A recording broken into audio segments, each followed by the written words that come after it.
तमंचा check करते करते चली गोली, दोस्त की मौत, फिर रची गई झूठी साजिश।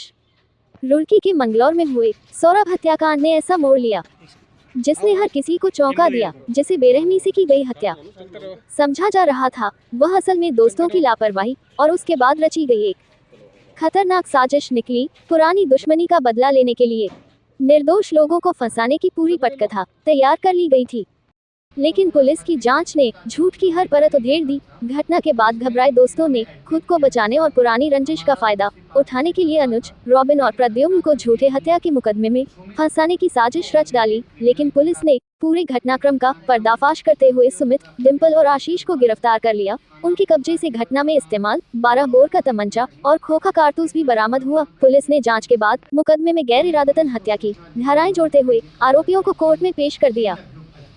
तीनों के नाम बताए, वो इस व्यक्ति को मंगलौर क्षेत्र का मामला है। पुरकाजी और उत्तराखंड बॉर्डर पे एक सूचना मिली कि एक व्यक्ति जिसका नाम सौरभ है, उस पे 3 लोगों ने फायर झोंका। उन सौरभ के दोस्तों की तरफ से 112 में एक कॉल की गई और थाने में एक तहरीर दी गई कि 3 लोग जिनका उनसे 1-2 दिन से झगड़ा चल रहा था, पुरकाजी थाने में उसमें रिपोर्ट भी की गई है। उन तीनों ने हमारे दोस्त सौरभ पे फायर किया और हमला करके भाग गए। इस पे चूंकि वो घटनाक्रम थाना नारसन में पड़ता था, तो हमारे जो टीम थी, पुलिस टीम, हमारे एसएसआई कोतवाल, इन लोगों ने स्पॉट विजिट किया। इमीडिएट इसमें मुकदमा दर्ज किया गया जो 3 नेम्ड थे उनके खिलाफ। लेकिन घटनाक्रम का विजिट करने के बाद हमारे सीओ साहब ने भी विजिट किया। आसपास के लोगों से पूछने पर और जो पीड़ित, जो मृतक है सौरभ, क्योंकि ड्यूरिंग ट्रीटमेंट उसकी डेथ हो गई, हमने हत्या के मामले में मुकदमा दर्ज किया।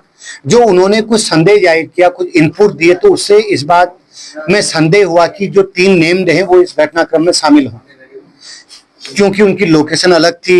और हमने सर्विलेंस पे भी काम किया, मुखबिरों पे भी काम किया, आई विटनेसों पे काम किया।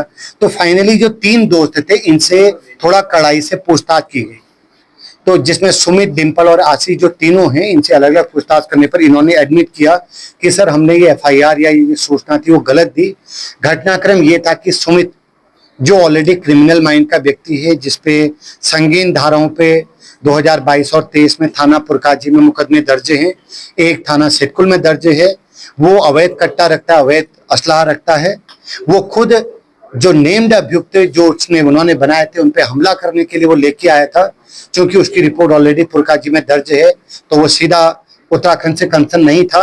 तो वो उत्तराखंड बॉर्डर पे हमारे थाना मंगलौर क्षेत्र में वो चारों दोस्त ये बैठ करके सुमित अपने कट्टे को कुछ लोड अपलोड की कार्रवाई ऐसा करना बताया। उसी के कट्टे से उससे सौरभ पे फायर हुआ और सौरभ के पैर में गोली लगी, क्योंकि बहुत ज्यादा हेमरेज हो गया था। तो ड्यूरिंग ट्रीटमेंट तो उसकी डेथ हो गई। तो ये घटनाक्रम जो इन्होंने डाइवर्ट किया किसी और की तरफ, 3 लोगों की तरफ, ये हमारी पुलिस की शाबाशी है। उन्होंने बहुत अच्छे से काम किया, संवेदनशीलता से काम किया। तो तीनों अभियुक्त, डिम्पल, आशीष और सुमित, जो इसमें मेन है, उन तीनों को पुलिस ने जुडिशियल रिमांड पे लेने के लिए कार्रवाई कर ली है और आज उनको जुडिशियल रिमांड पे भेजा जा रहा है। कहाँ के रहने वाले थे? ये तीनों ये आरोपी हैं, ये 2 पुरकाजी और 2 मंगलौर थाना क्षेत्र। सुमित जो है पुरकाजी का रहने वाला है और जो 2 दोस्त हैं डिम्पल और आशीष, ये मंगलौर थाना क्षेत्र के रहने वाले हैं।